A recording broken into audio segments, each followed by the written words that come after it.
Assalamualaikum warahmatullahi wabarakatuh.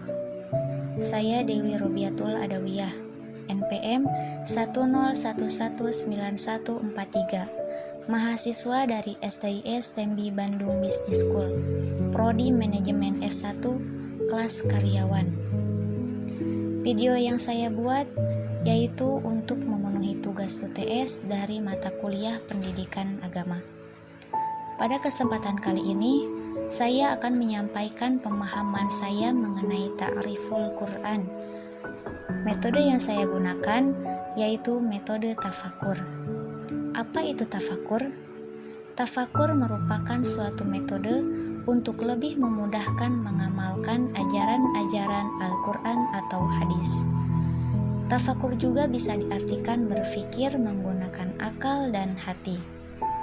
Akal berpikir dengan membayangkan, sedangkan hati berpikir dengan merasakan. Ta'riful Quran yaitu mengenal Al-Quran.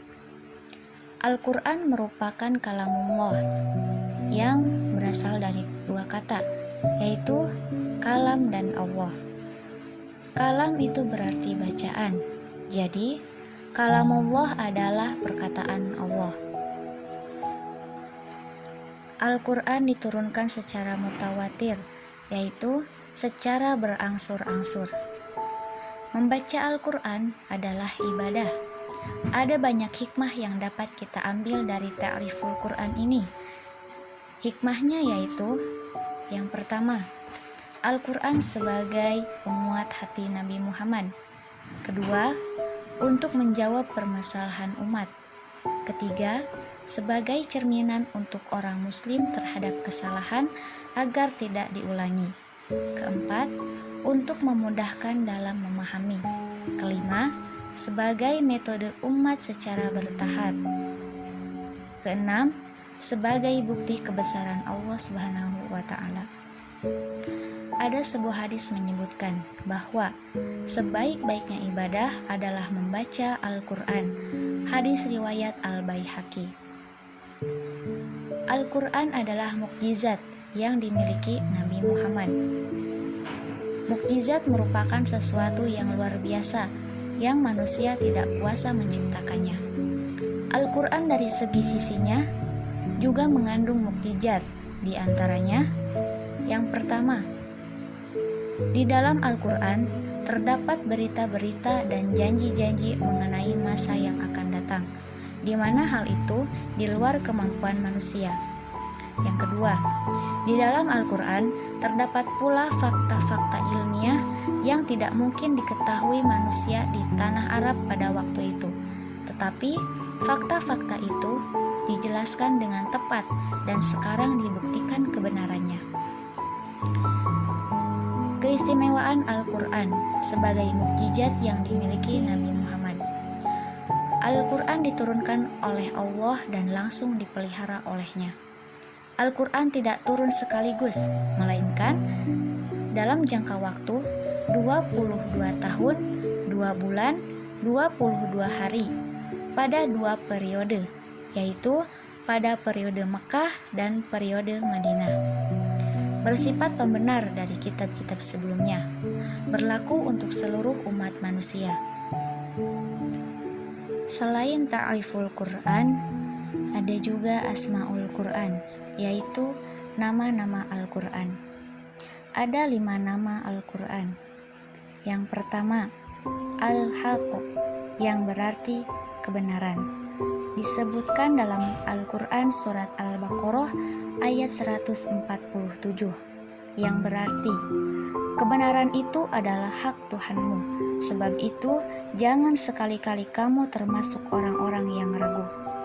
Yang kedua, Al-Bayan, yang berarti keterangan.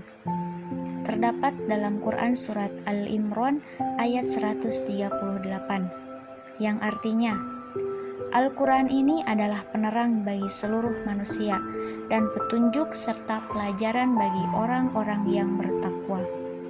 Yang ketiga, Al-Ma'izah, yang berarti pengajaran.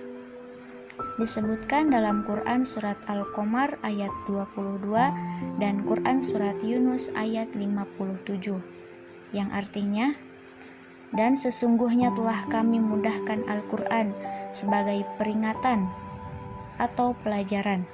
Maka, adakah orang-orang yang mengambil pelajaran? Yang keempat, al-zikri, yaitu peringatan.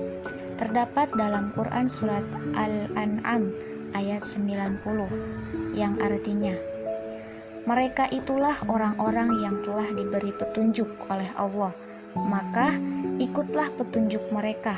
Katakanlah, aku tidak meminta upah kepadamu dalam menyampaikan Al-Quran. Al-Quran itu tidak lain hanyalah peringatan untuk seluruh umat. Yang kelima, al-busyra, yang berarti berita gembira.